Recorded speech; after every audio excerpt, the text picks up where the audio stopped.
The Sapphire Club is one of the most exclusive clubs in Chicago. They'll never even let me in the front door, Cyrus, Aiden said, gripping his phone tightly. Don't be ridiculous, Cyrus chuckled. I own that club. You'll have no trouble getting in, I promise. You'll be surprised just how powerful it is to be the tiger. When you're the boss, a lot of doors open for you. But I'm not the boss yet, Aiden reminded him. Not yet, that's true. But once you get Ben Jameson on board, you'll be one step closer to reclaiming your legacy and getting the Tiger Group back on track. Good point. I'll be there soon, Aiden replied.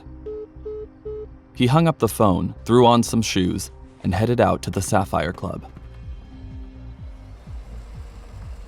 Aiden stepped out of the cab, paying the driver with some of the bills Cyrus had given him. He took in the sight of the Sapphire Club's entrance. Wow, this place must have cost a fortune to build, he thought, staring up at the massive facade covered in neon. He took a few steps forward toward the door, but before he made it inside, a large bouncer placed his arm in front of him. Just where do you think you're going, man? The bouncer towered over Aiden. He was well over 6 feet tall and shredded. There's a private event tonight. Not just anybody can get in. He looked Aiden up and down. Especially not guys like you. The bouncer started laughing to himself, taking in the sight of Aiden's appearance. Aiden knew what the bouncer meant. He wasn't decked out head to toe in designer labels or flashy accessories. He just looked like a common delivery boy, which, of course, is what he had been until yesterday. Just keep on walking, buddy, and don't make a scene. Although if we have to do things the hard way, you'll make my night. The bouncer cracked his knuckles. Aiden sighed. Look, I'm supposed to meet somebody inside. His name is Cyrus. He owns the place. Yeah, alright. Heard that one before. The bouncer snickered. Beat it, dude, before this gets ugly. I guess we will have to do this the hard way after all, Aiden muttered. He pulled out his phone and quickly dialed Cyrus. Hello, this is Cyrus. Hey, Cyrus, it's me. I'm outside the Sapphire Club, Aiden replied as the bouncer glared at him suspiciously. Great. You actually got there before I did. I'll meet you inside in a few minutes. Yeah, that's the thing. I can't get in. The bouncer won't let me past, Aiden explained. Cyrus laughed on the other end of the phone. Just give me a minute. I'll take care of this when I get there. And trust me when I say somebody's getting fired tonight. After Aiden hung up the phone, the bouncer threw his head back and laughed. What kind of stunt are you trying to pull, punk? You could call the President of the United States, and I'm still not letting a low-life nobody like you through these doors. Now beat it. Suddenly, Aiden heard familiar voices behind him. Hey, look who it is, Vanessa. It's your pathetic boyfriend. Oh, shut up, Derek. He's not my boyfriend. He's not even my ex-boyfriend. We only went out a few times. Derek and Vanessa approached the entrance to the Sapphire Club, decked out in expensive clothes. Vanessa wore a tight red dress that showcased all of her curves, while Derek was clad in a bright white sports coat and a gold chain. Aiden felt his hands curling into fists as they got closer.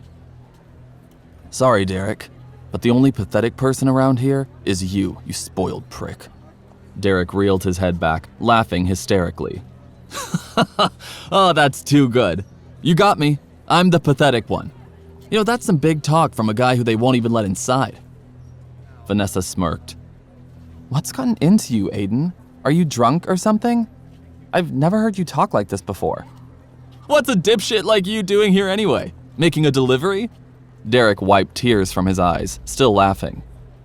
Aiden exhaled sharply. I'm actually here to see Cyrus. Oh, right. You're probably here to pick him up, right? Trying to do your dad's job and become his chauffeur? It's good to have dreams, I guess. Derek put heavy air quotes around the word dreams. This time, Derek's insults had touched a nerve. Say whatever you want about me, douchebag. But watch what you say about my father. Aiden snarled, raising his fists. Derek stepped forward, venom in his eyes. You want to go, dipshit? I've been looking for an excuse to finally put you in your place. Aiden sneered. You think you have what it takes to beat me? Fat chance. Okay, I've had enough of this, said the bouncer, stepping toward Aiden. It's time to get out of here, little guy. I can't have you bothering our customers. As the bouncer placed his beefy hand on Aiden's shoulder, an expensive-looking luxury car screeched up the sidewalk. Cyrus stepped out, followed by a tall, gray-haired man in a custom suit. Ben Jameson. Aiden recognized him immediately. As they approached the entrance, Cyrus turned to the bouncer. Want to tell me what the hell is going on here? Seeing Ben and Cyrus together, the bouncer began to sweat. Sorry, sir. I was just trying to keep this guy from entering the club. Cyrus gestured to Aiden. This young man is with me. Now move aside. But he's not following the dress code. Remind me, who owns the Sapphire Club? You do, sir. The bouncer stammered. Right. So do as I say. The bouncer did as he was told, and Cyrus led Ben and Aiden inside. Aiden turned around to look at Vanessa and Derek as he walked away. He couldn't help but chuckle. Both of their jaws were on the ground, their faces red with embarrassment. Oh, and one more thing, Cyrus said, turning back toward the bouncer. You're fired. Don't even think about showing your ugly face around here ever again. As the bouncer groveled, Aiden, Ben, and Cyrus disappeared into the club. Inside, the Sapphire Club was packed. Hundreds of the most attractive nightlifers in Chicago crowded the dance floor. Wow, this place is amazing. Aiden took in the sights, feeling the pulse of the music in his veins. Cyrus led Aiden and Ben to a private corner booth, obscured from the view of the other clubgoers. Cyrus snapped his fingers. As soon as he did, a bartender appeared. "What can I get you, Mr. Shaw?" We'll have a bottle of the Private Reserve champagne.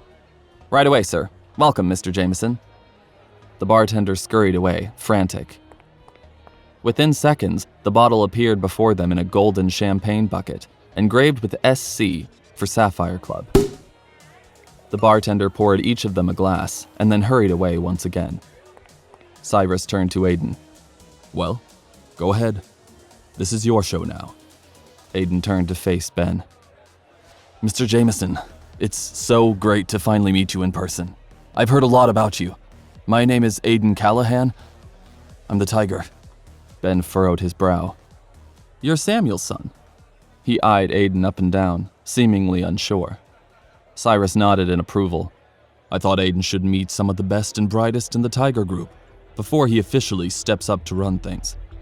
Ben chuckled, a sarcastic tone in his voice. "Oh, and you're referring to me in this instance?" "Yes, Ben. It's time we got things back the way they should be. Aiden's ready to take over and carry on his father's legacy, but we need your help." Ben suddenly burst out laughing. Cyrus and Aiden both furrowed their brows. I'm sorry for laughing. It's just, Ben took a quick sip of his champagne. You seem to be under the impression that this is going to be easy.